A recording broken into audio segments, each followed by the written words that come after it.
Death is fleeting, I guess. But how many times should death be allowed to fleet? How many things in this world can say they've died twice? Well, none. Because they're dead. I'm of course referring to the, cancellation of Generation 2 Bionicle. Jeez, it's gone again. Last time there was a grand finale. Garbage sets in a grand finale, but a finale nonetheless. But this time it's just over. The only send-off being a Macleod model set at Brick Fair. If you don't know me well, I am an absolute dork for Bionicle. I love the concept to death, and it's been a part of who I am since I was 4 years old. And as of August 1st, 2016, it has ended. Again. When they brought back Bionicle in 2015, I prepared myself for it to end again. I was going to be satisfied with the product and grateful that LEGO brought it back, even for the 3-year predicted runtime. And I am definitely grateful. I truly appreciate LEGO putting forth the effort to bring it back, and the sets that they gave us were absolutely phenomenal, for the most part. So, grateful, yes. Satisfied? To an extent. Something felt off about G2. I think I need to go back and see what made the original so great. Maybe that'll give me some clarity. Or at least let me wallow in nostalgia.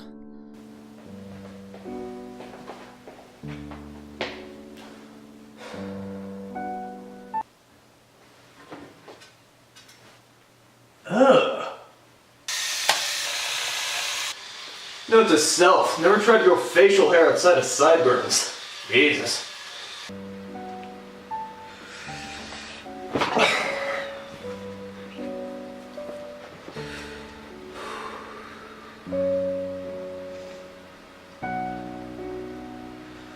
Not today, Bionicle heroes. No offense, but I really need something a little bit more positive from Gen 1 Bionicle right now.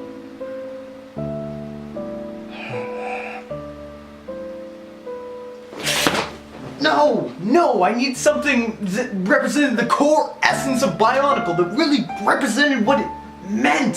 Something like...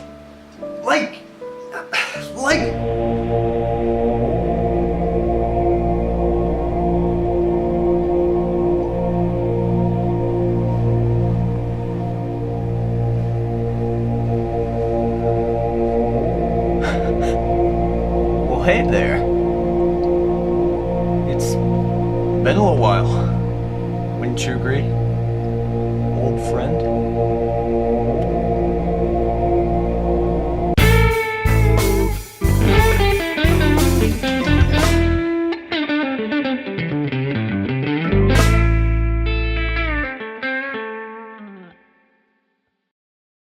I want you to go back in time with me for a second. Imagine you are 4 years old living in San Antonio, Texas in 2001. You had just saved up your portion of your first allowance and you wanted to buy a toy. Your mother directs you over to the Lego aisle, trying to encourage a little bit of creativity. You look up with your impressionable 4-year-old eyes and you see a canister with the most amazing thing you've ever seen in your life on it. This canister has a red and orange robot standing on a rock inside of a volcano carrying a sword made of fire. Your 4-year-old mind is blown. This is the coolest thing you've ever seen in your entire life! You buy it and take it home with you. You open up the packaging and find interesting pieces. These aren't like any Legos you've ever seen before, and that's because they are Technic pieces. You build him up and you don't stop playing with the red figure. All day. Eventually your Saturday afternoon becomes a Saturday night. You decide to look on the canister and see a familiar URL. www.bionicle.com. You ask your parents to go there. Beg them to let you use the internet. Excitement grows as the 56K Earthlink modem sings you the song of its people.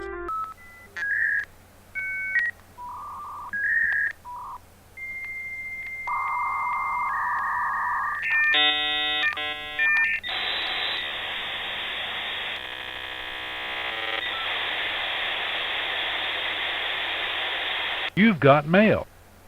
You're in. Your parents tell you not to click on anything. We don't want any viruses, or desktop helpers, or ads asking you what you thought of Bush being elected. I don't know, it was 2001. You navigate through the website, seeing all the intricacies when you see a link. Nui Online Game? Games? I like games! I'm gonna click on that! Then you see that beloved intro for the first time and it fills your mind with intrigue.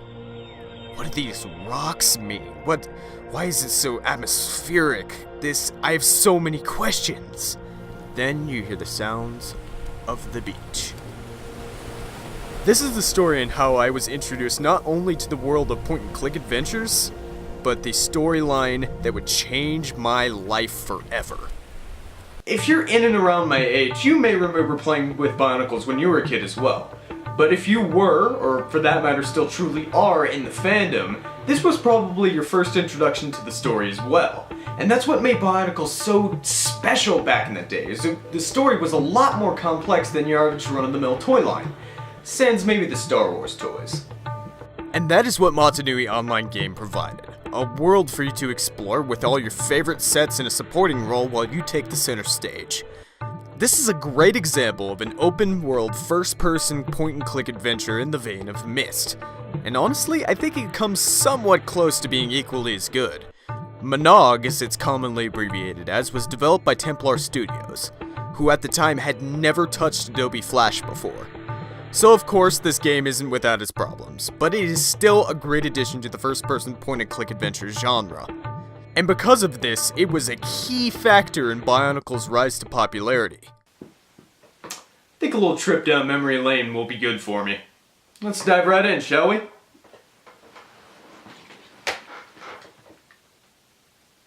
This is a Sega Genesis controller. The game's for PC. I'm not gonna bring my keyboard over here. I'd have to disconnect everything and all this stuff, so. But maybe this will give you a little hint to what I'm reviewing next. So of course, we start out on the iconic east coast of the island of Nui. There's one of the famous canisters as well. Huh, where do these footprints lead?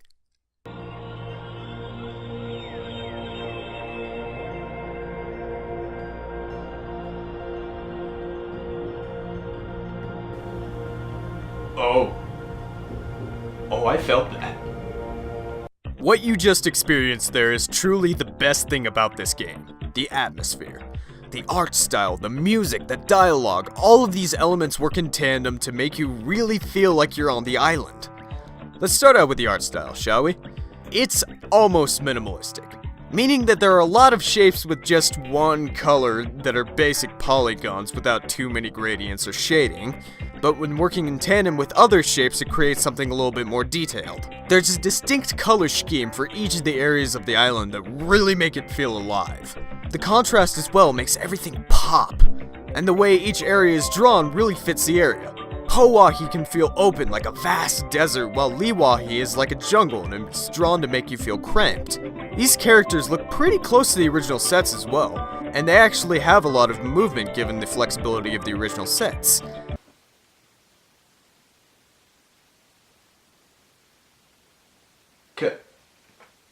Kapura? Kapura, are you okay, buddy? Oh, he doesn't look good. I'm practicing. Somebody get a doctor over here. There's something very wrong with Kapura! Remember me mentioning earlier that Templar Studios never touched Adobe Flash before this game?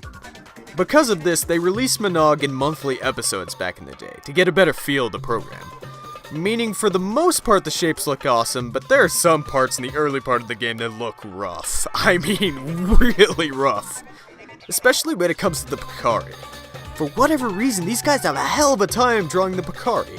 That sucks, that's my favorite Kanohi. It looks best on Onua, and most of the Matoran with Picaris look a little too simplistic. And... oh! Mask of Disfiguration! How can I forget? We can never forget. All kidding aside, everything else looks great. But the graphics wouldn't really be anything without the sound and the sound design. It's truly a symbiotic relationship. A few things are pretty standard, like lapping of waves on the beach, chirps of birds in the jungle, and whatnot. But what really sets this sound design apart is how creative they can get. Like in Gakoro, for instance. They could have easily put some pier sounds here and there with some water, maybe a fish or two here and there. But they opted for the sound of hollow things gently clinking together as waves roll by, as if everything was made of wood. And that is exactly what I imagine this material to sound like, kind of like hollow wood, or like dead tree branches, or something like that. You hear the soft roar of the Mongai volcano in Takoro, not too loud, but still very powerful. And by far the best sound in this game is Onukoro. That hum is the most haunting sound effect in the game, and I really can't describe it, you just have to listen for yourself here.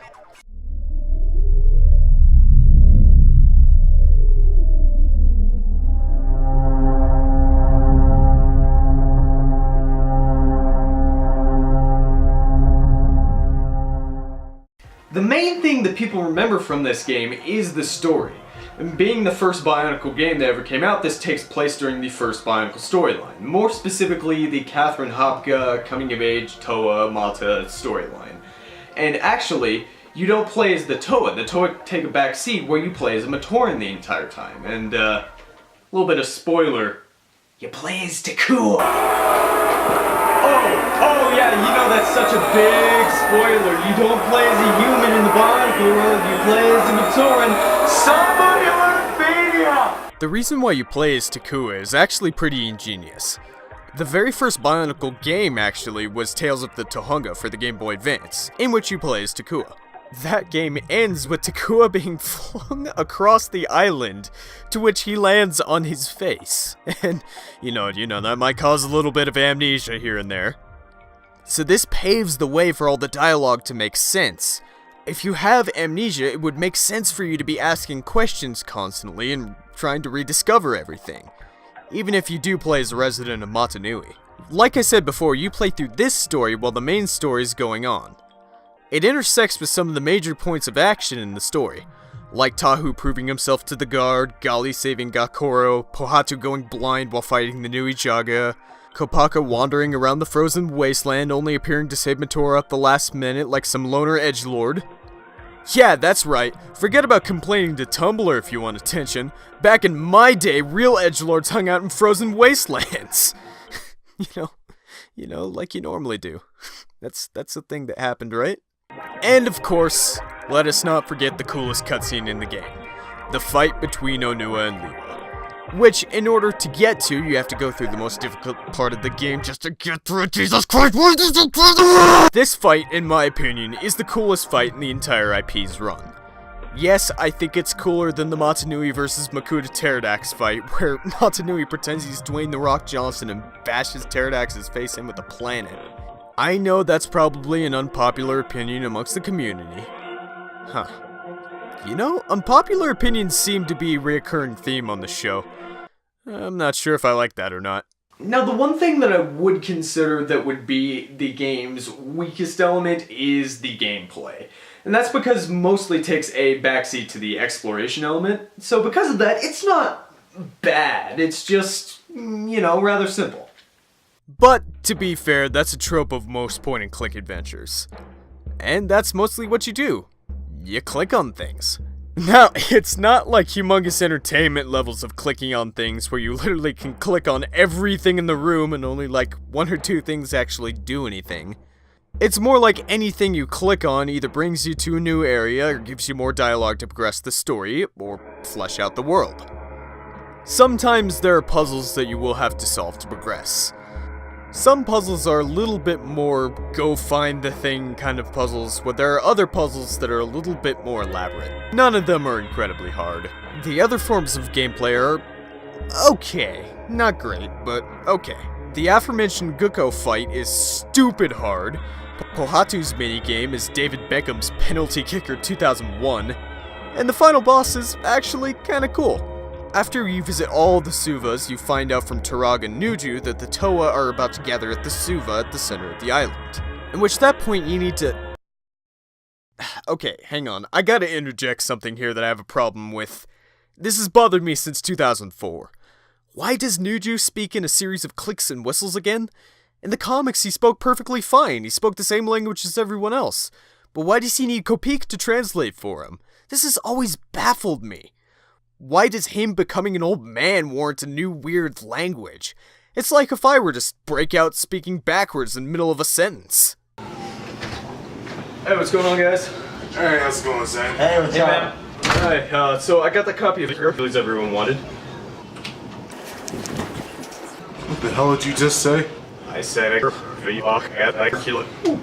Oh god, it's happening again. Okay. I got the Bible. I got the oversized smooth scissors. No, wait, it's fine, it's fine! Anyways, you have to go across the island and ask Matoran if they want to help you get to the Suva. Eventually, you form the Chronicler's Company and travel to the Suva at the center of the island. There at the center of the island, you get to meet the Toa. As they go down into the bowels of the island, you and the company need to defend the Suva from incoming Rahi. In the final boss, you have to throw Kanoka discs at the Rahi. In between the waves, you have to talk to the Matoran and the company. If you read their dialogue carefully, you get to see which Rahi are weak against certain elements. Which, by the way, are completely different from every other weakness chart in every other Bionicle game, but I digress. It's a nice touch that keeps the final boss from being a simple game of throwing fine china at animals. What? Are you telling me you never played a game of throwing fine china at animals when you were a kid? You have no childhood. Anyways, as you defeat the waves of the Rahi, you get to see what happens to the Toa as they go through and defeat the Manas to get to the Makuta. This is shown through a psychic link that is shared between Gali and Takua, which the writing staff of the entire line had plans to explain later in the IP's run, but was unfortunately never explained because LEGO wanted the story to be focused on the new incoming sets. Which is really unfortunate because this is a very interesting aspect which a few fan theories have tried to explain. But moving on, the game ends with the Toa leaving the depths of Matanui, but Takua gets lost along the way. What he finds is...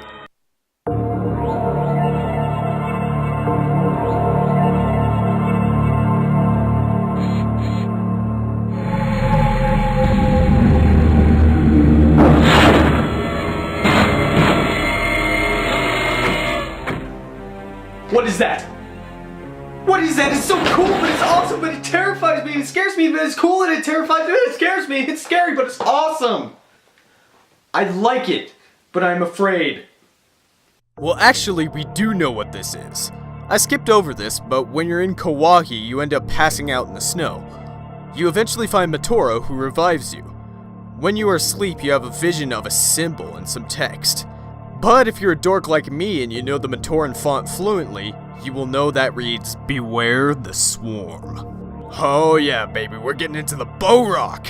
For those of you uninformed, the Bow Rock were the focus of the 2002 story and wave of Bionicle sets, and they are most definitely a fan favorite of the community as far as villains go. And to drop a teaser like this for them is a monumental way to end this game. Eventually you get back to the East Coast in a very, familiar way, to which you're greeted by Turaga Vakama. Vakama tells Takua that he knows about the Bow Rock, but not to warn the Matoran, seeing as how it would be a total buzzkill. And they all lived in peace. Except for a year later when the Bow Rock swarms awaken and sneak attack the island, causing the destruction of every village except for Kokoro and Gakoro. Yeah, real good decision on that one, Vakama. Could have saved a few lives there, but nope! Wouldn't want Takua to be a Debbie Downer for you, huh? I'll admit, I question a few decisions that Vakama's made throughout the entire story. Overall, this game is pretty awesome. Not perfect by any sense of the word, but you know, it gives you a vast world to explore, and that atmosphere is just so good! Nui Online Game is the quintessential experience for the original Bionicle run. It gives you the entire island of Nui to explore, and really fleshes out the world of Bionicle. While the gameplay does leave quite a bit to be desired, you can still get lost in the atmosphere and attention to detail in this game. Really, this is an unknown gem. And this wasn't the only outlet for story back in the day. Let's see, you had this game, you had all the sequels to this game, you had the comics, you had all the books. God, there must have been like 30 or so books. You had the online serials, all the Takanuva blog postings, you had all the writing staff with their social media presence on stuff like BZ Power and the LEGO Forum. And speaking of the LEGO Forum, Greg Farshley, the main writer, is still there to this day answering questions about the canon within the series. And what did we get for Gen 2? You know, we got an underwhelming web series, we got 2 books and 2 graphic novels that, to their credit, tried to flesh out the world a lot, but had to take a backseat to that because of stupid product placement. And we got an underwhelming Netflix show that lasted 4 episodes and had an ending so rushed it would have given Heroes a run for its money. You know, Bionicle Gen 2 would have been a lot better if it had gotten more time and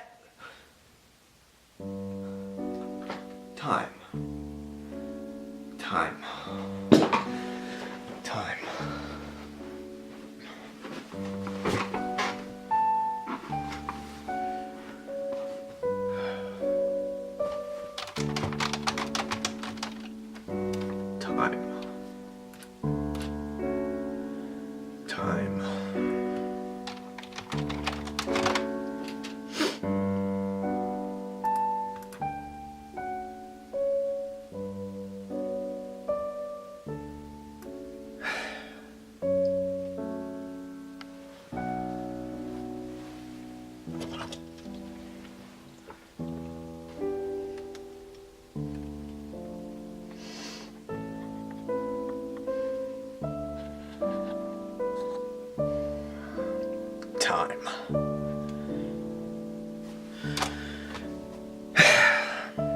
It is easy to blame LEGO 100% for Bionicle Gen 2's failure. I'm not saying it wasn't their fault. They definitely should have let the writers flesh out the world more, and having just nostalgia and word of mouth instead of actual advertising is just the most asinine idea I've ever heard in my life. But to be 100% fair, can an IP like Bionicle last in today's world? Trends and fads appear and die so quickly nowadays that it's hard to keep up. We don't have running jokes anymore, we have memes. And every damn kid you see nowadays is holding the latest and greatest mobile device and is playing whatever quick and simple mobile game is popular right now. Bionicle is a huge world that takes some time to get into. It once took me 2 hours to explain the entire story to a friend of mine. And that's minus all the unimportant details and serials that took place after the death of Pterodax. No kid that isn't a total nerd like me nowadays is going to want to invest that much time into this story that huge. There are other things to do that are much quicker, much easier to access, and are much more popular. Why do you think Vine got so famous and then died off last year? It's a fad. It's like nothing is built to last anymore. I think an IP like Bionicle is completely unmarketable to today's youth. And that is very obvious what LEGO was trying to do here, is they were trying to change Bionicle to fit today's audience, which is perfectly understandable. The world of Octo was smaller, it was more easily accessible, and it was quicker to get into. But the huge problem with that approach is that's what made Bionicle so special the first time around. It was so huge! It wasn't just a toy line, it was a story with characters you could so easily fall in love to. It was a series of games, it was an entire world. There was even a minor philosophy of thinking. It was so much bigger than what people made it out to be. A fitting metaphor for Generation 2 Bionicle was the lack of the appearance of the 3 virtues. You have the look of Bionicle, you have the brand name, you have the sets. Where's the soul in it? The 3 virtues were the one thing that held the original Bionicle story together, the reoccurring theme, if you will. And just to not see it included in Generation 2, that bothered me quite a bit. I think the only way the Bionicle will make it as an IP in today's world is for it to be marketed to an older teen to adult audience. Make it a cinematic universe, or a Netflix original series, or hell, even a comic reboot. In my personal opinion, I think there is no way to market Bionicle to the target audience it was originally intended for. The only way for Bionicle to survive in the fast-paced market of today is to have it grow up like the fans have. So to existing Bionicle fans, I say this. Don't give up. We did this once before 6 years ago. We can survive again. In fact, the community got stronger in between G1's cancellation and G2's launch. So, don't give up. Remember the 3 virtues, you know? Unity, you know? Just be active in the community. Be active on TTV and BZ Power forums. Add to BS01 if you need to. Custom Bionicle. Just apply to be an admin or mod on that and just be active, you know, find people, make friends there and talk on Discord and Skype and just be connected. And duty, just always create. If LEGO is not there to create for us, then we shall create. It's what they wanted us to do in the first place, you know? Make your mocks, make your fan fiction, make your comics, make your arts, you know? I don't care if literally you make a fan fiction about Tahu struggling with his job at Arby's. At least you are contributing to the community, and that is a good thing. Just create, contribute, and if you don't think you're creative enough, be critical of others' work, help people grow and perfect their craft. And of course, Destiny. You know, if you do these things, if you stay connected and constantly contribute and get better at what you do, Bionicle will never die. It never has died. You know, like Matoro gave his life to keep Nui alive. We must give up our time to keep Bionicle alive. My name is Lime Pasta. Stay strong, Bionicle community.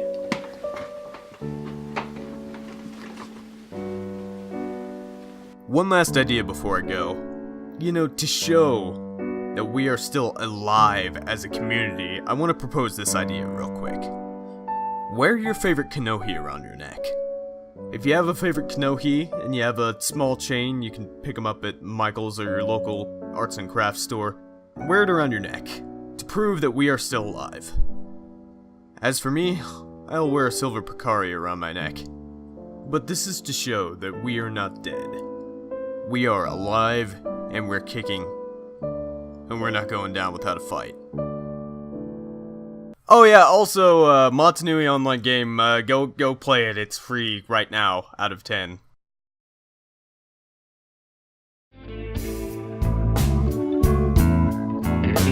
Wow, that was a depressing episode to make. Yeah, thanks for watching. If you like this episode, go check out the previous episode, it's on Kirby Squeak Squad. And, so the person who I'd like to promote this time is a person called Suddenly Oranges.